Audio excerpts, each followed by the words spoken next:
Hola a todos, bienvenidos a esta nueva Open Class de CUP. Hoy hablaremos de la importancia de los sistemas de información geográfica en las acciones humanitarias. Este tema me ha parecido importante ya que todos y cada uno de nosotros podríamos encontrarnos de la noche a la mañana en una situación que necesite de estas acciones humanitarias. Solemos identificar las acciones humanitarias con los escenarios de guerra, de pobreza extrema y situaciones de hambruna, y por lo general localizadas en países en vías de desarrollo. Pero estas labores también están presentes en países desarrollados, ya que no nos debemos olvidar de las catástrofes naturales, como incendios e inundaciones, ni de los accidentes antropológicos, como por ejemplo los nucleares. Os recuerdo que podéis participar en el chat de la videoconferencia para presentaros, saludar y dejar vuestras preguntas. Y al final de la presentación retomaré vuestras preguntas y comentarios. Me llamo Carlos Revilla, soy profesor del módulo de Sistemas de Información Geográfica del Máster de Medio Ambiente de CUP y de CESUMA, y en paralelo trabajo en la Cámara Agraria del departamento de l'Aude, en Francia, como responsable de la política agrícola común y en programas de sistemas de información geográfica. Bien, empecemos. La conferencia de hoy va a estar estructurada en los 5 temas que os presento en pantalla: la asistencia humanitaria, los sistemas de información geográfica, la cartografía, la recolección de datos y la presentación para una mejor toma de decisiones. Me gustaría comenzar presentándoos a esta persona. No sé si alguno de vosotros sabría decirme quién fue. Quizás el nombre no os diga mucho. Jean-Henri Dunant. Os doy como dato que fue galardonado con el primer Premio Nobel de la Paz en 1901. Bueno, y si os hablo de la Cruz Roja, me imagino que todos tengáis en mente qué es esta organización. Pues bien, Jean-Henri Dunant fue uno de los fundadores de lo que hoy conocemos como la Cruz Roja. En un principio se llamó Comité Internacional y Permanente de Socorro a los Militares Heridos en Tiempos de Guerra, pero a partir de 1876 se oficializará su nombre como Comité Internacional de la Cruz Roja. Además, fue el autor del libro Recuerdos de Solferino, en el que recogió las experiencias vividas durante la batalla que allí se libró. La batalla de Solferino enfrentó al ejército austriaco y a una alianza entre el Imperio francés y la región Piamonte-Cerdeña en una de las batallas que se libraron por la unificación italiana. Dunant, en viaje de negocios, llegó a Solferino la tarde del 24 de junio de 1859. El mismo día en el que se había producido una batalla entre los dos bandos. Alrededor de 23.000 heridos permanecían en el campo de batalla y parecía haber pocos intentos de prestarles ayuda. Conmocionado, el propio Dunant tomó la iniciativa de organizar a la población civil, especialmente a las mujeres y a las niñas, para brindar asistencia a los soldados heridos.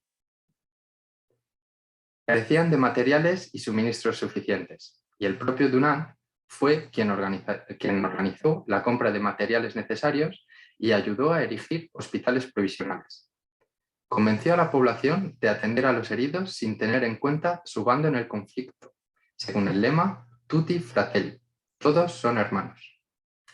Estos eventos condujeron a Dunant a crear una organización de ayuda a los heridos que años más tarde, como ya sabéis, dará lugar a la Cruz Roja. Hoy en día, 163 años más tarde, la acción humanitaria es en primer lugar una acción que recae sobre los estados.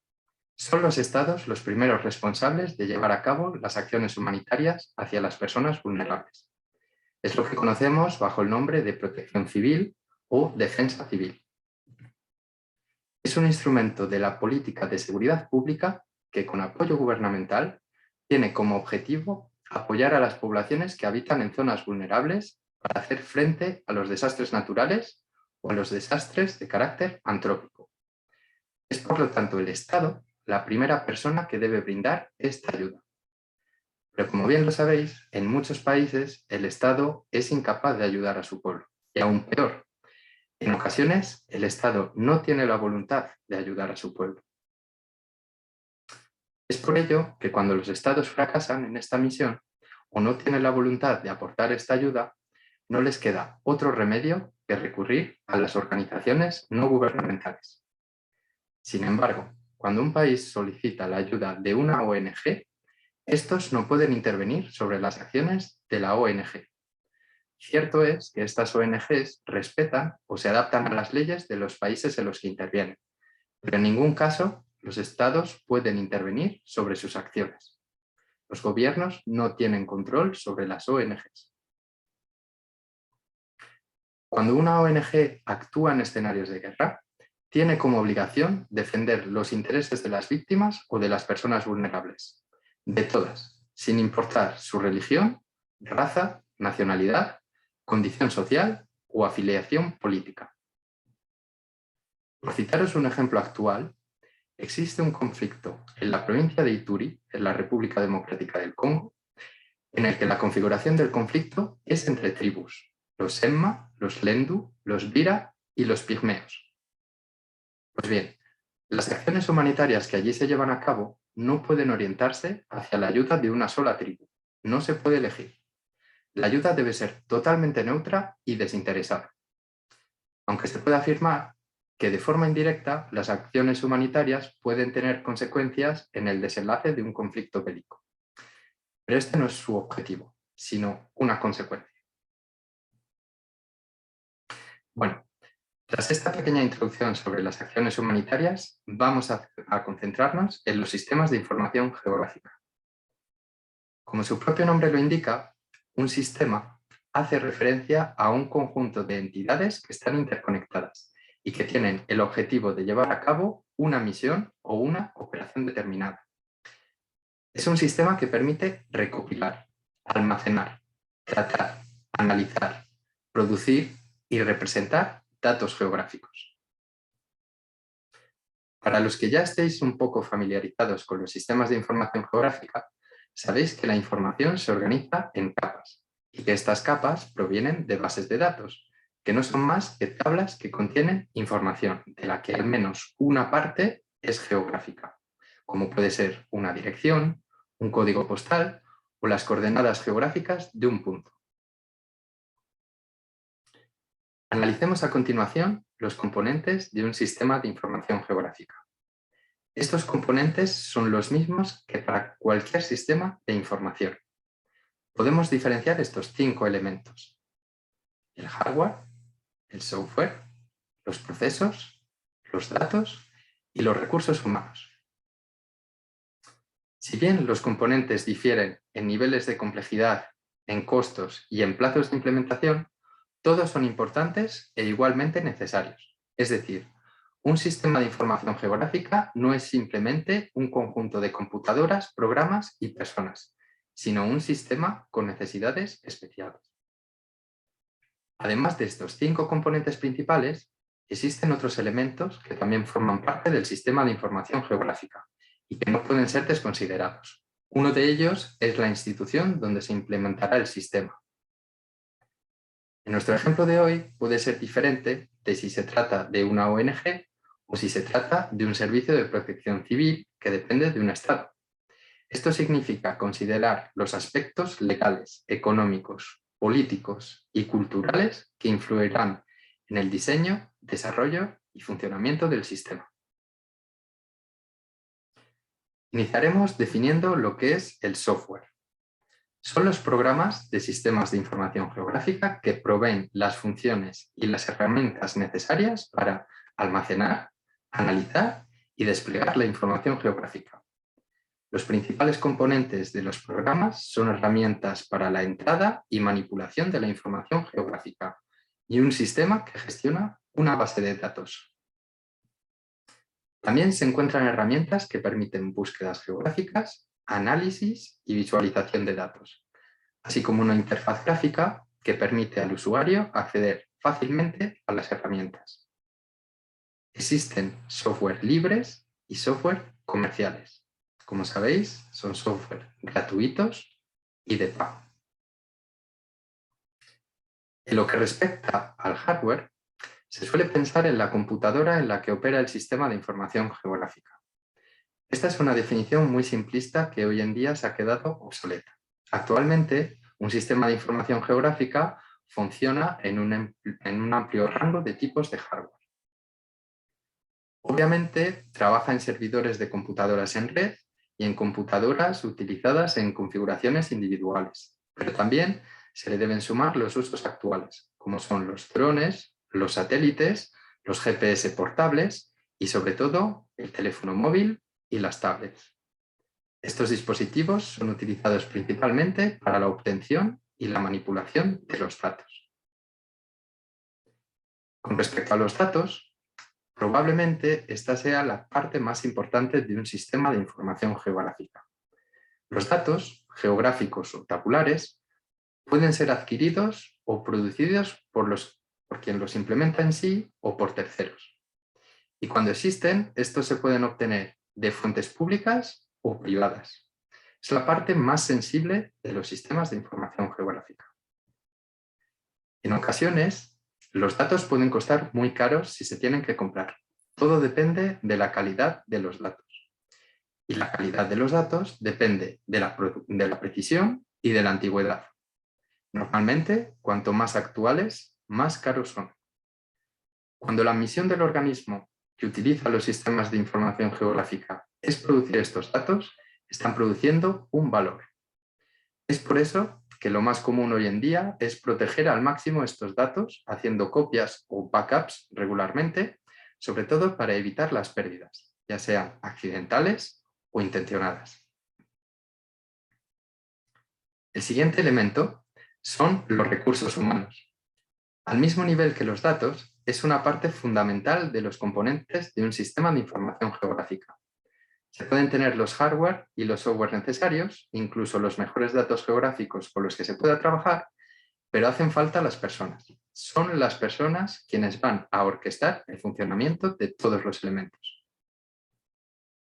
Son los que se van a encargar de ir sobre el terreno para producir los datos, procesarlos para producir los mapas y llevar a cabo los cálculos y operaciones necesarias para obtener la información deseada.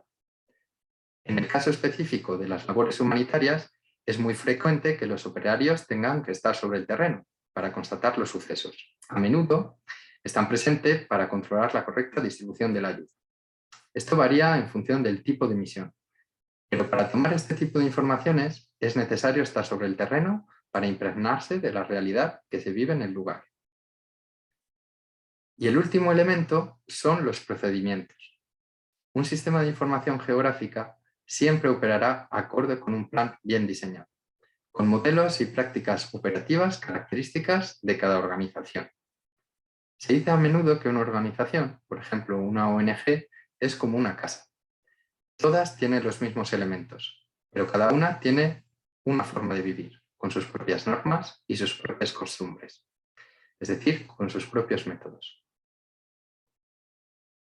Estos métodos son los que determinan cómo la información va a transitar dentro de la organización, qué va a hacerse con ella y para qué se va a utilizar.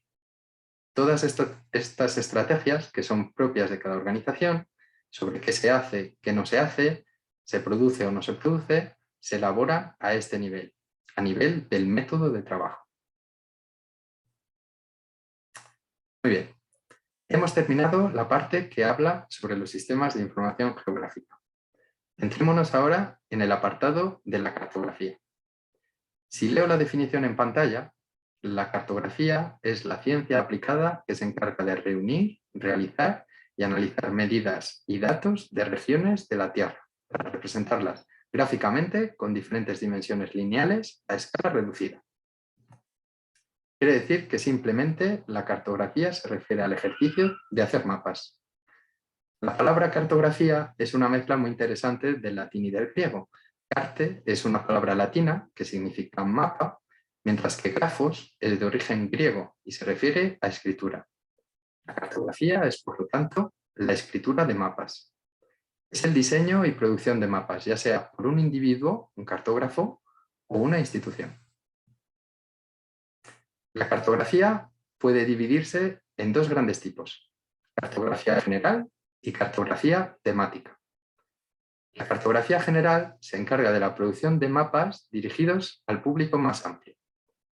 Un mapa mundi o el mapa de un país son ejemplos de cartografía general. La cartografía temática, en cambio, se especializa en mapas de temas específicos, como en el ejemplo de la imagen de vuestra derecha sobre la producción de petróleo en los diferentes países. También podemos diferenciar los mapas entre topográficos, que reflejan la elevación del terreno, y los mapas topológicos, que son mapas simplificados que no se fijan en los detalles geográficos o de escala, sino en la información que difunden, como el extracto del plano del metro de Madrid que veis a la derecha. Los mapas son capaces de dar mucha información. En vez de producir un documento de 4, 8, 10 o 20 páginas sobre un evento concreto, se puede producir un mapa. Gracias a un mapa podemos entender mucha información de un simple vistazo.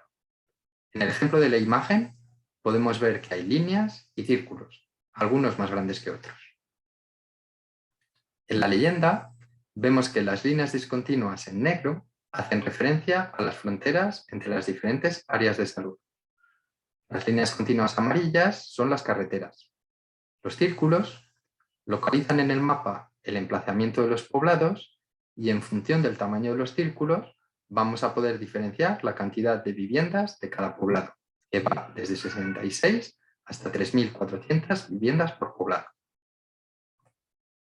Aquí ya nos damos cuenta que hemos condensado muchísima información que escrita ocuparía mucho espacio y tomaría muchísimo esfuerzo y tiempo tanto producirla como entenderla. Y que además toda esta información, además de entenderla fácilmente, la podemos localizar en el espacio. Simplemente con un mapa, incluso si yo nunca he estado en esta región de la República Democrática del Congo, puedo entender rápidamente lo que se representa en el mapa. La red de carreteras, el tamaño de los poblados, el área sanitaria al que pertenecen y la localización de todos estos elementos en el espacio. Esta facilidad de difusión de información es magnífica. Ahora, para entender mejor de dónde viene la cartografía, acordémonos de las primeras nociones que aprendimos en la escuela sobre el planeta Tierra. Aprendimos que la Tierra es redonda, pero siento deciros que esto no es cierto. Y no estoy apoyando las teorías terraplanistas, no. Es que la Tierra, más que una esfera, se asemeja a un elipsoide. Esto ya nos lo enseñaron un poco más tarde. ¿Os suena lo de que la Tierra está achatada por los polos? Sí, ¿no? Y aún así, un elipsoide es un modelo matemático muy simplista, ya que no tiene en cuenta la verdadera morfología de la Tierra, las montañas, los valles y otros accidentes del terreno. Pero es lo que más se asemeja y, sobre todo, es una forma que facilita, entre comillas, los cálculos matemáticos que se necesitan para hacer un mapa. Existe una simplificación de la forma de la Tierra, pero que no es una figura matemática, es lo que se conoce como el geoide. Es como la Tierra, pero con una superficie simplificada. Esta superficie se determina a partir de la fuerza gravitatoria de la Tierra, lo que nos da un modelo bastante acertado de la Tierra. Me imagino que ahora tenemos más clara la diferencia entre esfera, elipsoide y geoide. Imagino que sí. Para los que no estéis familiarizados con esto, quizás estáis descubriendo la Tierra bajo un punto de vista que no habíais visto hasta ahora. Y aún así, solo estamos resolviendo parte del problema. Estamos determinando a qué se parece la Tierra, que no es fácil. Pero este no es, ni de lejos, el problema más grande al que se enfrenta la cartografía. El problema más grande al que se enfrenta la cartografía es el de intentar representar un elipsoide en un plano y sin romperlo, que ya os avanzo que es imposible. Bueno, imposible entre comillas, claro. Imaginad que tenéis una naranja. Tenéis que pelar la naranja lo mejor posible, intentando quitar la cáscara de la mejor manera posible. Y cuando lo consigáis, la tenéis que aplastar sobre una mesa para que solo se vea la parte naranja de la cáscara, el exterior. ¿Os imagináis la forma que cogería? Todo menos rectangular, ¿no? Pues este es el principal problema de la cartografía. Un esferoide no se puede representar en un plano. Esta sería la forma que nos quedaría si intentásemos hacer lo mismo con la Tierra. Veis que cuanto más nos acercamos de los polos, más espacios vacíos hay, y que la parte del ecuador no nos ha quedado tan mal. Tenemos un mapa, pero que no nos vale para todas las regiones del mundo. Así que para solucionar esto, recurrimos a las proyecciones. La idea es proyectar la imagen de la Tierra sobre una forma geométrica más fácil de desarrollar sobre un plano. Sobre todo más fácil de desarrollar matemáticamente. Para ello se utiliza un cono, un cilindro o un plano. No me voy a extender mucho más hablando de este tema, pero para que os suenen algunas de las proyecciones más conocidas, os las mencionaré a continuación. Quizás la más conocida sea la proyección cilíndrica de Mercator. Es una proyección cilíndrica directa. Esto quiere decir que el cilindro es tangente o secante al ecuador. Es decir, que el contacto entre el cilindro y la Tierra es la línea del ecuador. Es por ello que es una de las que mejor se adapta a las zonas ecuatoriales, porque son las que están menos deformadas, ya que a medida que nos vamos acercando a los polos, las formas están cada vez más y más estiradas, justamente para evitar lo que decía antes, lo de tener espacios vacíos. La siguiente es la proyección cónica de Lambert. El cono es tangente o secante a un paralelo llamado paralelo original o isómetro central de una latitud determinada. Esta proyección, obviamente, es la que mejor se adapta a las regiones que están entre los trópicos y los polos. Y por último, la proyección estereográfica polar, que es una proyección azimutal conforme, en la que el plano es tangente o secante a uno de los polos. Y bueno, a estas alturas de la presentación no creo que haga falta que explique por qué es la proyección que mejor se adapta a las regiones polares, ¿no? Okay. Obviamente, detrás de estas operaciones de proyección se esconden fórmulas matemáticas más o menos complejas que permiten todo esto. La ventaja es que cuando vamos a hacer cartografía con los sistemas de información geográfica, todos estos cálculos de proyección están automatizados. No hace falta calcular nada, simplemente elegir la buena proyección en función de la zona de la Tierra en la que se va a trabajar. Otro factor que se debe tener siempre en cuenta a la hora de realizar cartografía es la escala. Una definición muy sencilla de lo que es la escala sería la relación entre las medidas del mapa y las medidas reales. La escala se representa siempre en forma de fracción y se interpreta de la siguiente forma. Una unidad sobre el mapa, el numerador, equivale a tantas veces sobre el terreno el denominador.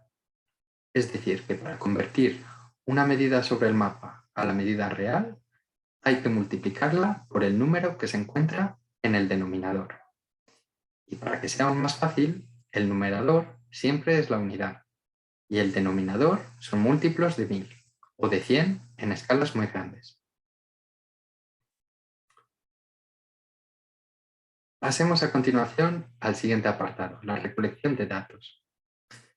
La recolección de datos es el proceso de recopilación y medición de información sobre variables establecidas de una manera sistemática. Actualmente, en algunas ONGs, se sigue realizando la recolecta de datos de manera tradicional, es decir, por medio de cuestionarios en papel, a menudo por falta de medios. Cuando debemos realizar cartografía con un sistema de información geográfica, el hecho de recolectar los datos en papel nos obliga a hacer un doble trabajo, puesto que hará falta digitalizar estos datos recogidos en papel y convertirlos en forma de tabla o base de datos informática. Por eso, la recolección de datos en papel se debe evitar siempre que sea posible y utilizar métodos más actuales, como los cuestionarios online, o si la recolecta de datos debe hacerse sobre el terreno, con cuestionarios adaptados al uso de teléfonos móviles o de tablets. Esta sería la mejor forma de recolectar los datos. Es mejor invertir tiempo y dinero en realizar un cuestionario online o con la ayuda de una aplicación para el teléfono o tablet antes que tener que realizar este trabajo, por un lado para realizar el cuestionario en papel, y por otro, para tener que transformar todos estos datos en un formato informático que pueda integrarse en un sistema de información geográfica. De este modo, se ahorrará tiempo y dinero, ya que la etapa de transformación de los datos a bases de datos informáticas se hace de forma automática a través de los cuestionarios digitales. Por ejemplo, en el caso de las labores humanitarias, se suele recolectar los datos sobre el terreno por medio de sondajes, ya sean individuales o en grupo. Y como en todo tipo de sondajes, los datos que se pueden obtener se pueden incluir dentro de dos categorías: los datos cuantitativos y los datos cualitativos.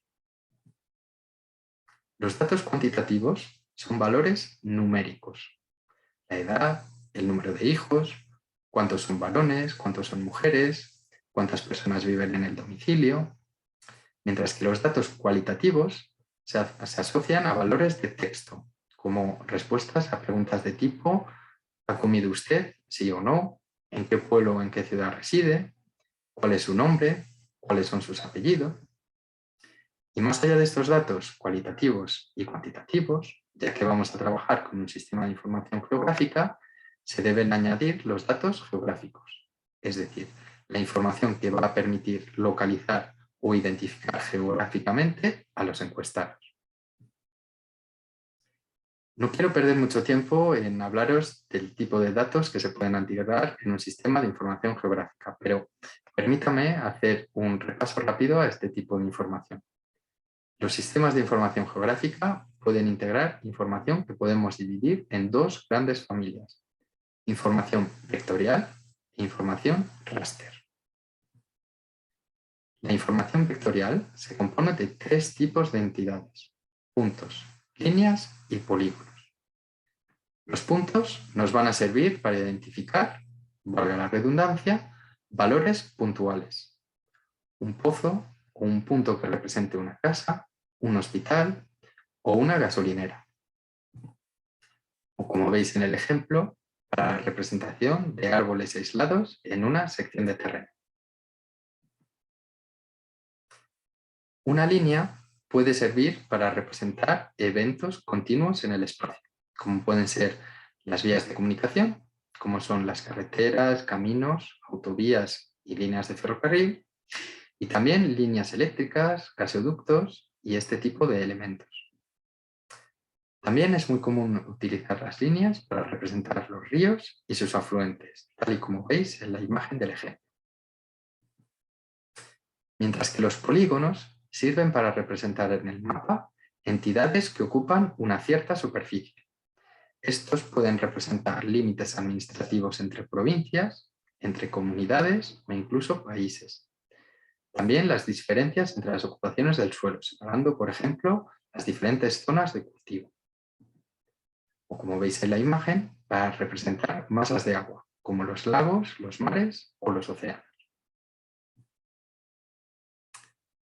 Debo deciros que la representación de una entidad en el mapa va a depender de la escala que hayamos decidido usar en el mapa, mucho más que del tamaño real del objeto. Pongamos el ejemplo de la representación de una ciudad cualquiera en el mapa, como París. Como veis en el ejemplo, la ciudad de París se puede representar por un polígono o un conjunto de polígonos, pero también se puede representar por un solo punto. Todo depende de la escala del mapa.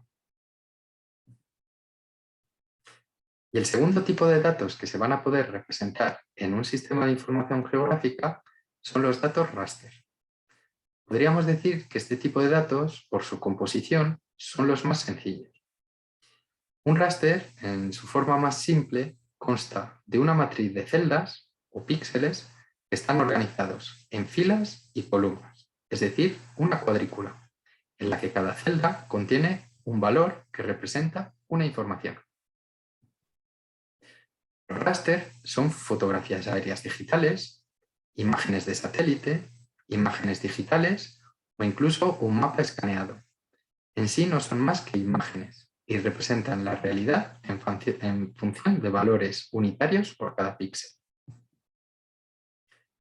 Tanto los datos raster como los datos vectoriales son capaces de representar el terreno. Podéis ver en vuestras pantallas algunos ejemplos de cómo representan la realidad los datos vectoriales y los datos raster. Es una representación totalmente diferente. No se puede afirmar que hay una mejor que otra. Y el motivo es porque se utilizan para cosas diferentes. Es cierto que la información que vamos a poder almacenar en una capa de datos raster, por norma general, es menor que la que se va a poder almacenar en una capa de datos vectorial. En la raster vamos a poder almacenar un único valor numérico por cada celda de la matriz, un valor por cada píxel. Y en función de cada valor se le atribuye un color para que pueda representar fácilmente de una forma visual. Así, de este modo, se puede representar los datos en un raster. Lo que caracteriza el raster es que si bien vamos a poder almacenar multitud de valores, tantos como píxeles haya en la imagen, estos valores corresponden a un único atributo, una única variable, como la altitud, el uso del suelo o el color. Mientras que en las capas de datos vectoriales vamos a poder asociar una base de datos. Dentro de esta base de datos, además de poder almacenar muchos valores, no solo numéricos, sino que también textuales, es decir, cadenas de letras, no solo de números, se pueden acumular en la misma base los datos de diferentes variables. Por explicar el ejemplo de la imagen, que me imagino que ya lo habéis reconocido, es un mapa de una parte de los estados de Estados Unidos. Veis que en cada columna se representa una variable distinta. Estos se llaman los atributos. El área, el nombre del estado, su código postal, la población de 1990, la de 1997, la densidad de población de 1990 y, aunque no se ve en la captura de pantalla, también la densidad de población de 1997. Y en cada línea tenemos la información de las variables de cada uno de los objetos del mapa. Las líneas se llaman registros. Hay una línea por cada polígono, es decir, una línea por cada estado, que es lo que estamos representando en este mapa. Como veis, un solo registro puede albergar información de diferentes variables al mismo tiempo y podremos utilizar unas u otras para representar aquello que necesitemos. Abordemos a continuación el último apartado de esta presentación, la presentación de los datos para la mejor toma de decisiones. Hablemos sobre su presentación, sobre la diferencia entre los datos y la información. Me imagino que todos habéis oído alguna vez el refrán de una imagen vale más que 1000 palabras. Y vimos al principio que es verdad, que un mapa es capaz de representar muchísima información y que para la persona que visualiza el mapa es fácil de entender y comprender mucha información de un simple vistazo. Pero veréis cómo los mapas no siempre son la mejor opción. Lo primero es buscar la mejor manera de representar los datos para obtener fácilmente la información que necesitamos. Aquí vemos 4 formas diferentes de representar el mismo dato, una fecha. El formato anglosajón, mes, día, año. Otro formato, día, mes, año. El formato estándar, que es año, mes y día. Y el mismo dato en formato de texto. Si no nos ponemos de acuerdo en cómo vamos a recuperar los datos, es posible que cometamos errores y acabamos dando información falsa. En los dos primeros casos, ¿qué es? ¿El 2 de agosto o el 8 de febrero? Otro ejemplo sería el siguiente. Tenemos una base de datos sobre la población de Francia entre 1917 y 2017. Tenemos la edad, el número de individuos y su distribución por sexo. En este caso tenemos muchos datos, pero poca información. En realidad, si tuviésemos que extraer la información simplemente con la ayuda de la base de datos, además de tardar mucho tiempo en leerla entera, va a ser difícil extraer conclusiones. Y a pesar de que tenemos el dato geográfico, ya que sabemos que son los nacimientos acontecidos en Francia, su representación en un mapa sería muy poco representativa de la información que queremos transmitir. Sin embargo, realizando una gráfica, los datos se convierten en información muy representativa y fácil de interpretar. Y ya si quisiéramos ir más lejos dentro de este ejemplo, 4 frases pueden resumir perfectamente todos los datos de la tabla y de la gráfica poblacional de Francia. 2 periodos de muy baja natalidad durante la Primera y la Segunda Guerra Mundial, 1914-1918 y 1939-1945, fuerte aumento de la natalidad entre 1946 y 1970, el baby boom, estabilización del número de nacimientos a partir de 1970 y descenso del número de nacimientos a partir de 2008. Como veis, queda evidenciado que un mapa no siempre es la mejor opción para transmitir información a partir de los datos. Presentar una información implica organizar y comunicar los datos recogidos bajo diferentes formas visuales con el objetivo de resumir los resultados y de obtener conclusiones. No se puede considerar que haya una técnica perfecta para representar la información. Como hemos visto, va a depender mucho del tipo de datos que se han recogido y sobre todo de la información que se quiera representar. ¿Vamos a realizar un mapa para presentar los resultados de una operación? ¿O vamos a presentar un mapa con información para la toma de decisiones sobre un tipo de acción a llevar a cabo? Antes de empezar a trabajar tenemos que preguntarnos ¿de qué datos dispongo y qué información necesito representar? Esto nos dará pistas sobre cómo debo proceder. Veamos un ejemplo de mapas realizados en labores humanitarias, que es el hilo conductor de esta presentación. En la pantalla veis un mapa sobre la cantidad de hogares a los que se les ha distribuido alimentos. Es el título del mapa, que no aparece en la captura de pantalla y que os lo digo porque es importante para entender el mapa. En la leyenda observamos las casitas azules que hacen referencia a varias cosas. Representan sobre el mapa la localización de los puntos de distribución de alimentos de la ONG y vienen acompañados de un número. Es el número de hogares a los que se les ha distribuido alimentos. Y en negro, el icono de los dos individuos representa el número de hogares que han beneficiado de esta ayuda y el barrio del que provienen. Otro ejemplo, esta vez sobre la necesidad de ayuda humanitaria en Siria, en el que se representa en primer lugar en gris las zonas deshabitadas o poco habitadas y luego con círculos rojos el número de personas que necesitan auxilio y el tipo de auxilio requerido en función del color. Este es un claro ejemplo de mapa de representación de datos para la toma de decisiones.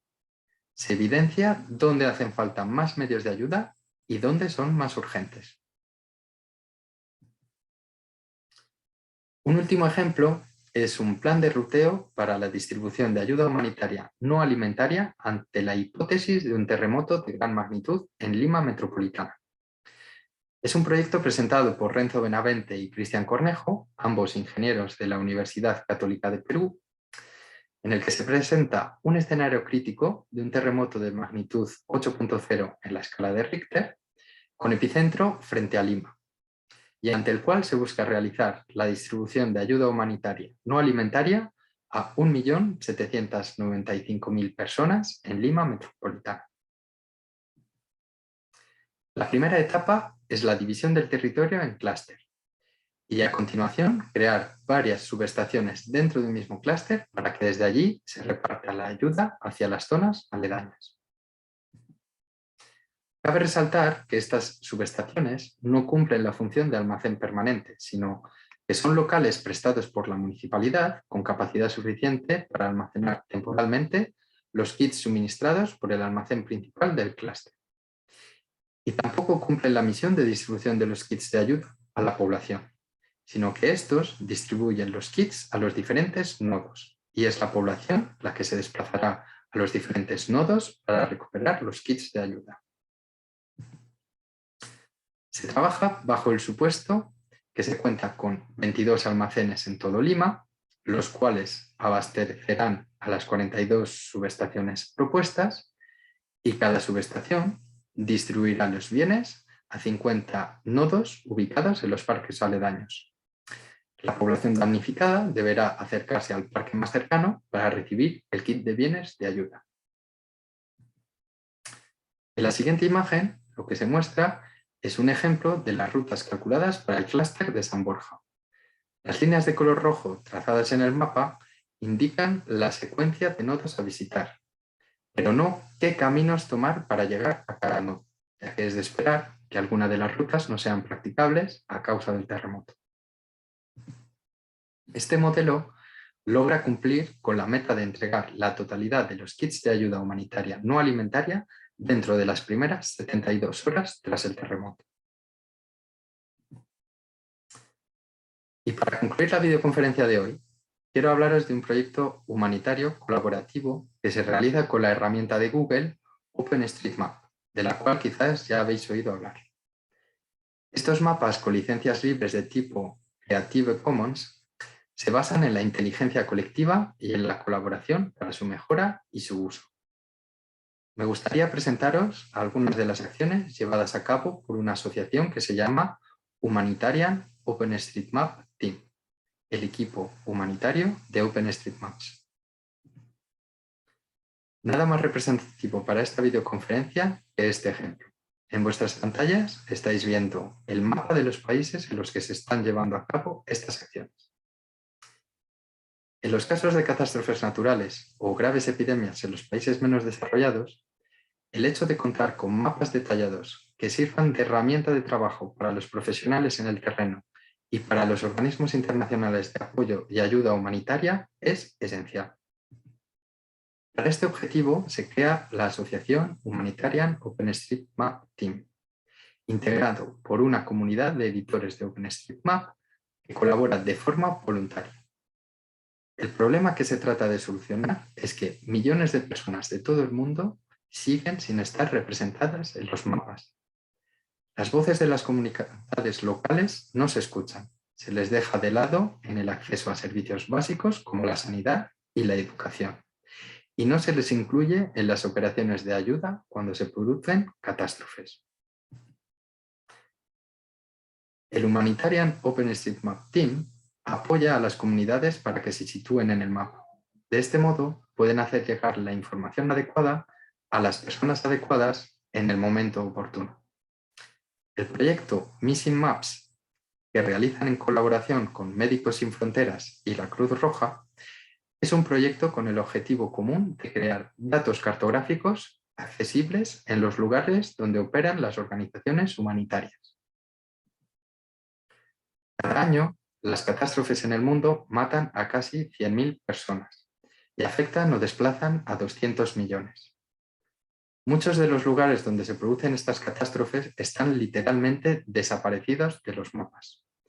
Y los primeros intervinientes carecen de la información necesaria para tomar decisiones valiosas en relación con los esfuerzos de ayuda. Os explico cómo funciona el proyecto.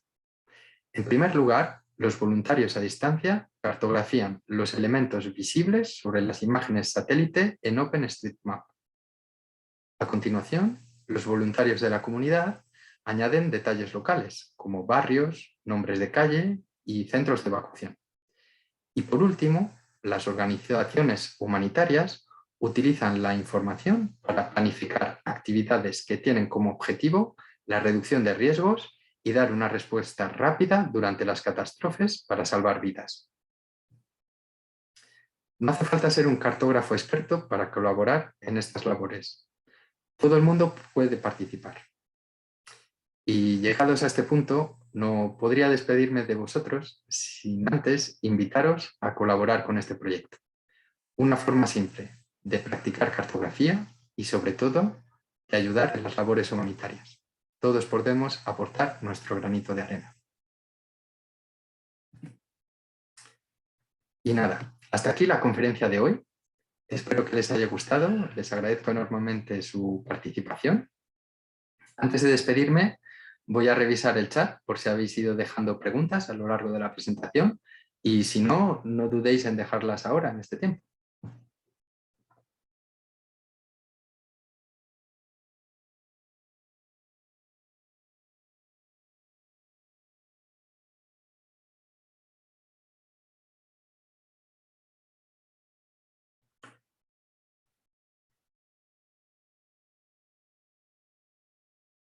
Bien, tenemos una pregunta de Valeria Vargas. Buenas tardes, una consulta.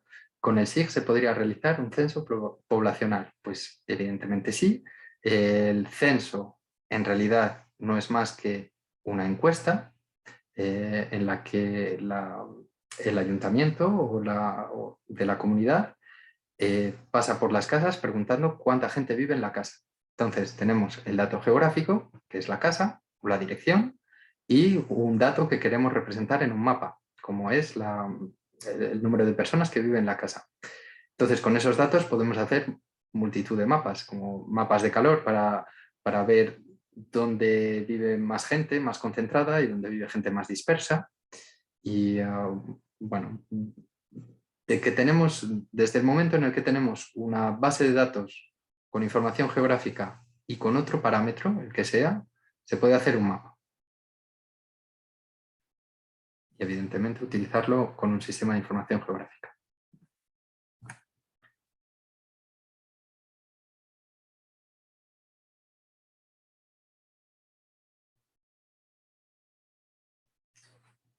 David Pavón, en la expansión de alguna enfermedad, ¿hay alguna herramienta que permita ver la misma en tiempo real?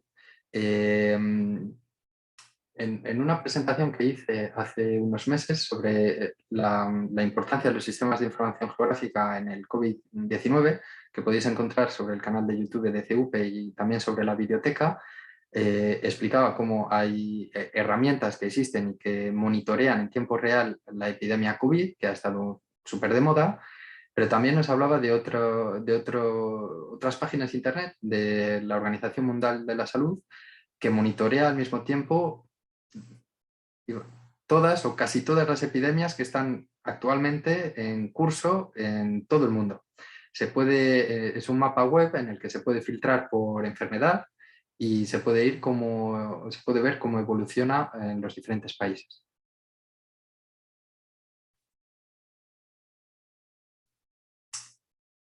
Silvia, en Ecuador este sistema lo usan más a nivel de entidades públicas, pero esta información solo está de manera general, por ejemplo, localización de las alcantarillas, jabón y cajas de agua.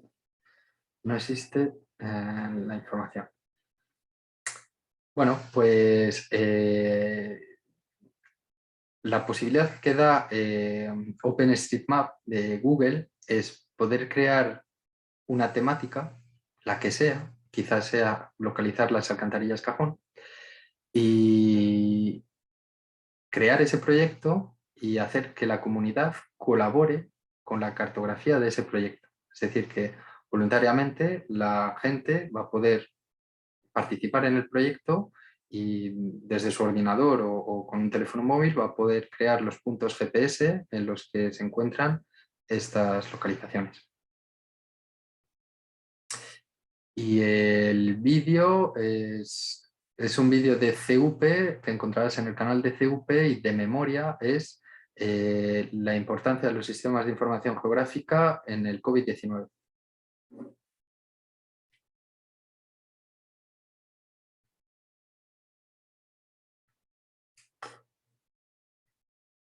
El sistema es subutilizado y la información es tan hermética que no permiten que particulares podamos ingresar información al integrar planimetrías. Sí, es lo que decía un poco, bueno, no me he extendido mucho hablando de los datos, que es uno de los elementos principales de los sistemas de información geográfica. Os decía que es la parte más importante y es la parte más sensible. Entonces, bueno, hay datos que están obviamente protegidos y hay otros datos que son o muy caros de conseguir o muy difíciles de producir.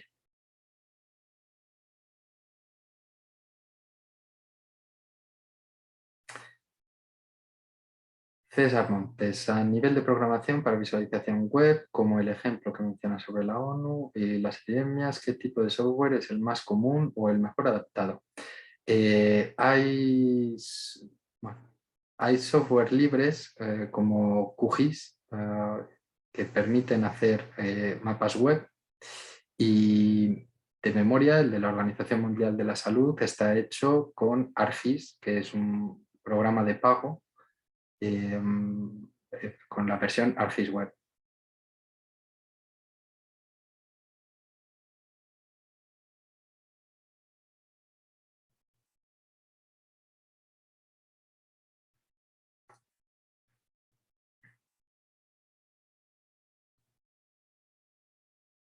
Bueno, David, mientras hablaba, estaba mirando en el móvil a ver cómo se llamaba el vídeo. Se llama COVID-19 y GIS.